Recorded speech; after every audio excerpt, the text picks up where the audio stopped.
इस भिखारी ने एक छोटे लड़के को बेवकूफ बनाने के लिए उसे एक जिम्नास्टिक्स एक्सरसाइजेस की किताब बेच दी। भिखारी ने कहा, अगर तू इस किताब में दिए गए सभी मूव्स सीख लेगा तो एक दिन तू एक इनविंसिबल एक्सपर्ट बन जाएगा। वो मासूम बच्चा बहुत ही भोला था। उसने बिना एक सेकंड सोचे किताब खरीद ली और उसी दिन से प्रैक्टिस शुरू कर दी। 20 साल निकल गए। अब तो वो एक्सरसाइज उसकी डेली लाइफ का हिस्सा बन चुकी थी। एक दिन जब वो झील के किनारे खड़ा था, उसने पानी में हाथ डाला। अचानक उसे ऐसा लगा जैसे उसकी हथेली से एक प्राचीन ड्रैगन निकल रहा हो। फिर उसने आसमान की तरफ इशारा किया और एक फीनिक्स जो ऊंचाई पर उड़ रहा था उसकी तरफ खींचता चला आया। लेकिन टॉनी की नजरों में उसने सिर्फ एक मुर्गा और एक मछली पकड़ी थी। उसी वक्त उसके दिमाग में गुस्से का तूफान आ गया। उसने सोचा, उस भिखारी ने मेरे साथ धोखा किया। ये इनविंसिबल एक्सपर्ट बनने वाली बात सब झूठ थी। पर उसी दिन हमेशा की तरह वो अपनी बेटी के साथ फूड डिलीवरी करने निकला। वो अपनी बाइक पर बैठा इंतजार कर रहा था। तभी उसकी बेटी ने पास के स्टेज पर एक इवेंट देखा। वहाँ मार्शल आर्ट्स कॉम्पिटिशन चल रहा था। असल में विलियम फैमिली की सबसे बड़ी बेटी अगले दिन टूर्नामेंट जीतना चाहती थी, इसलिए उसने ये इवेंट रखा था ताकि उसे एक ऐसा पति मिल जाए जो मार्शल आर्ट्स में जबरदस्त हो। बेटी को अपने पापा पर पूरा भरोसा था। उसे लगा, मेरे पापा इनविंसिबल एक्सपर्ट हैं, अगर वो जीत गए तो मुझे एक माँ भी मिल जाएगी। बस फिर क्या था, बेटी ने टॉनी को जबरदस्ती पकड़कर स्टेज पर खड़ा कर दिया। वो पूरे जोश में चिल्लाई, आज का विनर सिर्फ मेरे पापा होंगे। स्टेज पर मौजूद बाकी सारे फाइटर्स जोर जोर से हंसने लगे। उन्होंने टॉनी के फूड डिलीवरी वाले कपड़ों का मजाक उड़ाया। अबे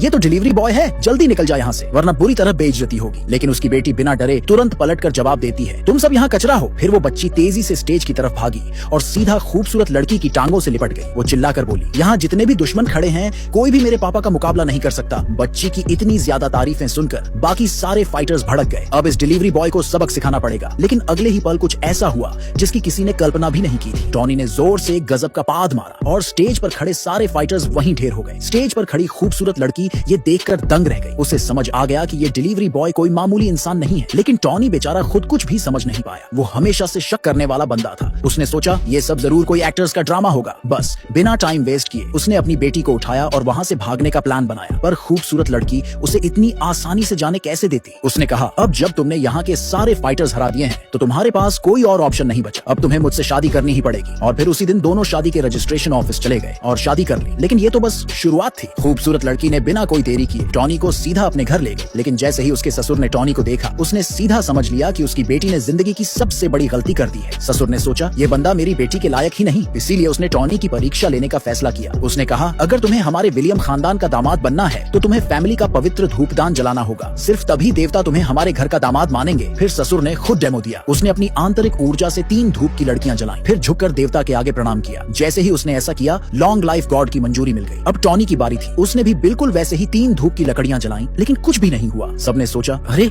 ये तो एकदम बेकार निकला, इसको तो मार्शल आर्ट्स की ABCD भी नहीं आती। लेकिन तभी